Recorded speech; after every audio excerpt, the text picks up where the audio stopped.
Welcome to VVB9 news channel. దేశ సంపదను లూటీ చేస్తున్న కార్పొరేటర్లను బహిష్కరించాలి. కార్పొరేటర్ల చేతుల నుండి వ్యవసాయ రంగాన్ని రక్షించాలి. 4 లేబర్ కోడ్లను రద్దు చేయాలి. ఈ రోజు క్విట్ కార్పొరేట్ నిరసన కార్యక్రమాన్ని నందిగామ గాంధీ సెంటర్ నందు ప్రజా సంఘాల ఆధ్వర్యంలో నిర్వహించడం జరిగింది. ఈ సందర్భంగా దేశ సంపదను లూటీ చేస్తున్న కార్పొరేట్లను బహిష్కరించి కార్పొరేట్ల చేతుల నుంచి వ్యవసాయ రంగాన్ని కాపాడాలని కౌలు రైతుల సంఘం జిల్లా కార్యదర్శి చానుమోలు సాయుధులు అన్నారు.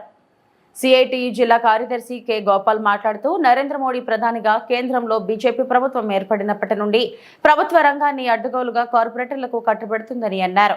కార్మికులకు ఉన్న కనీస సౌకర్యాలను రద్దు చేసి కార్పొరేటర్లకు అనుకూలంగా 4 లేబర్ కోడ్లు తెచ్చిందని వాపోయారు. మోడీ అధికారంలోకి వచ్చిన ఈ 10 సంవత్సరాల కాలంలో ప్రభుత్వ రంగాన్ని అడ్డగోలుగా ఈ దేశంలో ఉన్న కార్పొరేట్లకి కట్టబెట్టే విధానాలు కొనసాగిస్తూ ఉన్నాడు. చాలదన్నట్లుగా వ్యవసాయ రంగంలో కూడా కార్పొరేట్ల జోక్యం కోసం 4 వ్యవసాయ చట్టాలు తీసుకొచ్చి వ్యవసాయ రంగాన్ని మొత్తాన్ని కూడా కార్పొరేట్ల కట్టబెట్టే విధానాలు అవలంబించిన నేపథ్యంలో ఢిల్లీ కేంద్రంగా లక్షలాది మంది రైతులు పెద్ద ఎత్తున పోరాటం చేసి ఆ చట్టాలను వెనక్కి కొట్టడం జరిగింది. ఈ సందర్భంగా రైతులకు ఇచ్చినటువంటి హామీల్ని మోడీ ఇంతవరకు అమలు జరపలేదు. అందులో ప్రధానమైంది కనీస మద్దతు ధరల చట్టం, రుణ వియోజన చట్టం.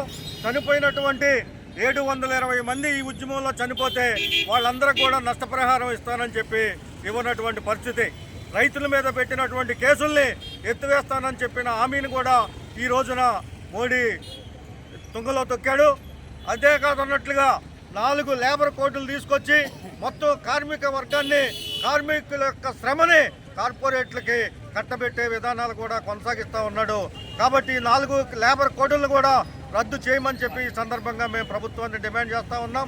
ఈ విధానాలు కనుక ఇదే విధంగా కొనసాగితే రాబోయే కాలంలో క్విట్ ఇండియా ఉద్యమ స్ఫూర్తితో ఇంకా మరింత ఉద్యమాలు ఉధృతం చేసి మోడీని సాగనంపేదానికి